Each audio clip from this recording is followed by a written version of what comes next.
Yo, welcome back to part 4 of the Caddy build.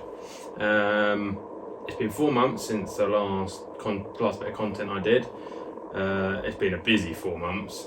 I've had a lot going on, non-Caddy related. Quite a bit happened to the Caddy after the last video, but I didn't really film a lot of it, mainly because I had other stuff going on and I wasn't really feeling it. I've been helping my mates out on both their projects. One's a 65 Beetle for a paint job, and one of my mates Subaru, a GCA. Both cool builds. Subaru went a little bit wrong, turned into a bigger job than it needed to. So yeah, they've taken up most of my time. But we've broken the back of that now, and I'm pretty much back on the Caddy. So today I'll give you an update on the car, where I'm at with it, where I'm going with it. And then yeah, hopefully going forward, the content is a little bit more consistent. I'd like to do at least like a video every 3 or 4 weeks, which would be nice. But yeah, summer comes around, shows come thick and fast, and before you know it, like 3 or 4 weeks pass and it's hard to get the videos out and hard to get the work done on the car. But we'll see how we get on. I'm determined to get more content out. So yeah, let's jump right in and go and have a look. Alright, so we are gonna take the bed out now.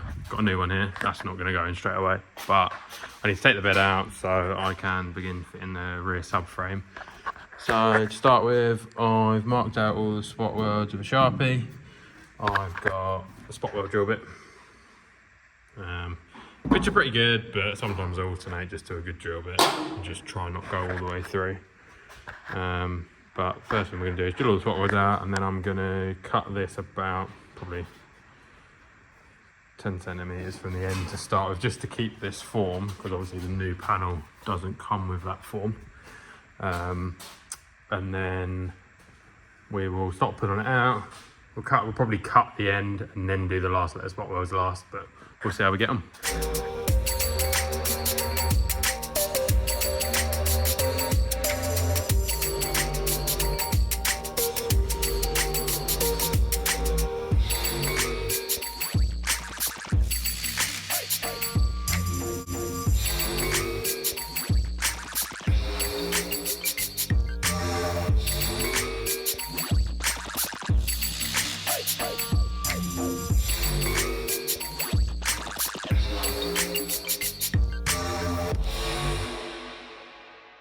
So I've drilled all the spot welds out, and now I'm just going to begin to lever it up, and me and Hugh are just going to try and pull it off the last few little spot welds and break it free.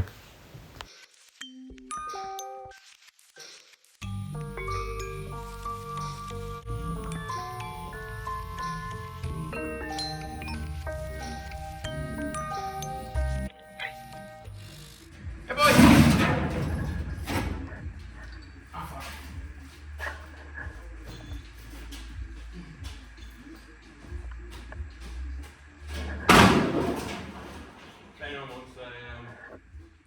Caddy bed for their car, hit me up, sell me that one cheap. So obviously taking the rear bed out now, quite a lot of, it's more surface rust than anything else. So I'm going to get all that cleaned up and then start looking at it. I know already I need to start cutting out these bits here, but we'll get that cut out. We'll get the subframe all the way up. We'll get a laser on it, getting the prop lined up with the, well, getting the diff lined up with the prop and the gearbox, and then we'll go from there. So after the last video, I pulled the bed out, picked up a brand new bed from Rectification, which is handy. I toyed with the idea of using the original chassis rails, but I didn't really like the idea of it, all that power and all that weight in the back through them. They're pretty thin chassis rails. So I made a ladder chassis at the back. I designed on CAD some suspension mounts, which you can see. So they hold the BC coilovers. And then I'll spin the shell over and you can have a look at how I've mounted the subframe. So yeah, now we're upside down. This is how I've mounted the subframe. I've used the ladder frame and then come off with some T45 tube, which is obviously all braced down to it. I've actually turned the old spring the spring hangers into new jacking points for the car. So I'm yet to do any of this on the other side, but yeah, these should be strong enough now to take the car. These were the temporary mounts for how it was held on to the staple. I'm actually going to I'm going to keep the idea because I quite like being able to use a staple in the future when the car's finished. So I'm going to redo this so it's not just a random bit of box section and a nut. It'll actually have an insert in it. So that's the next thing to do. Arch all cut out for the bird cut kit and then plated on. I've got to get rid of the fuel filler flap because I'm not going to be using that. These are plates I had to do from the inside before I put the seat rails in. But yeah, underneath here, the tunnel's in. Chassis rails are fairly hefty, but there's quite a lot of weight going at the front. But it's exciting now. Right, so because the rear subframe was all mocked up in the car and it wasn't going to change, I thought I could get it all blasted and painted. So I did that. I bought a whole kit of poly bushes off Strong Flex and get them fitted as well. So, there you go. Painted all that. Myself and Hugh painted it and I fit bushes. But yeah, there's a bit of a sneak peek to what the underside of the car is going to look like. Made the seat rails, they're all in, they're welded into the tunnel. The tunnel is now pretty much in, apart from this section here, which I haven't quite figured out yet. Steering column's in, which is quite nice. That chassis leg is still unfinished. Obviously we've got the removable front end.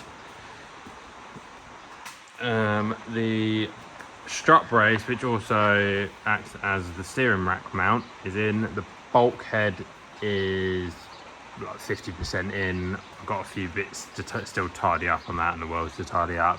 I need to make a bracket for the wiper linkage. As you can see, that's all now plated up. So when I have the roll cage made, I'm going to have it coming through here somewhere that the wheel doesn't touch, because the wheels are obviously quite far out, so I've got quite a lot of room in here, and I want to brace it into the new and the old chassis leg. It all gets a little complicated under here, which is not all finished yet. There's still many plates and bits of cardboard to be cut out.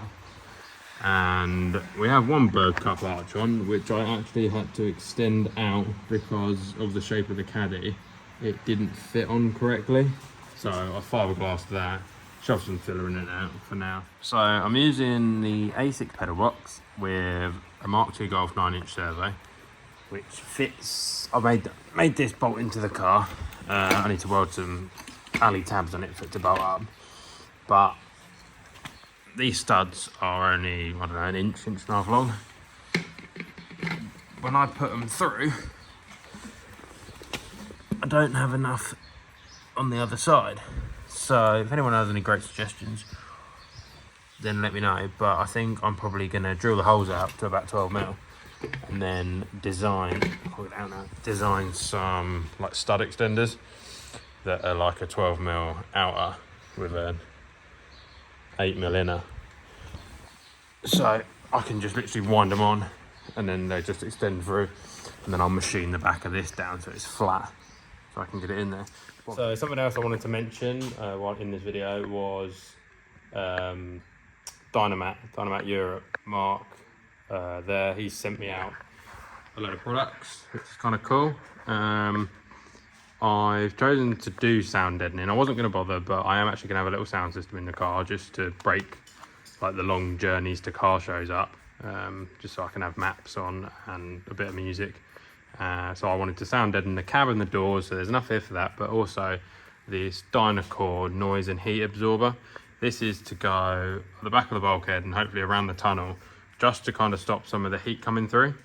So I'm a bit of a way off fitting it yet, but obviously when I do fit it, I'll record and show you the products. But no, I'm really excited to be involved with them and be using their products on the Caddy. It was a short update video for now, but I hope I covered everything that's going on with the Caddy. it's back on the rollover jig to do the metal work. I'm probably going to do about 70% of the metal work, and then I'm going to take it back off, put it on the staple. We're going to dry build the car. I'm going to put the dash in, engine in, get everything working. I'm got some ideas of how to do the cooling system because there's not enough space at the front for intercoolers. So I'm looking into that at the minute, and I'm chatting to a company about maybe making some bits for that. But yeah, once that's done, obviously we'll dry build it, get it working. Once I know how it works, we'll strip it apart, put it back on the rotisserie and do the final bits of metal work and then paint it. Hopefully all done before June next year, but no, I'll try and keep the content a little bit more consistent. I'll try and get another video out within the next month of actual work on the car rather than me talking about it. But yeah, see you in the next one.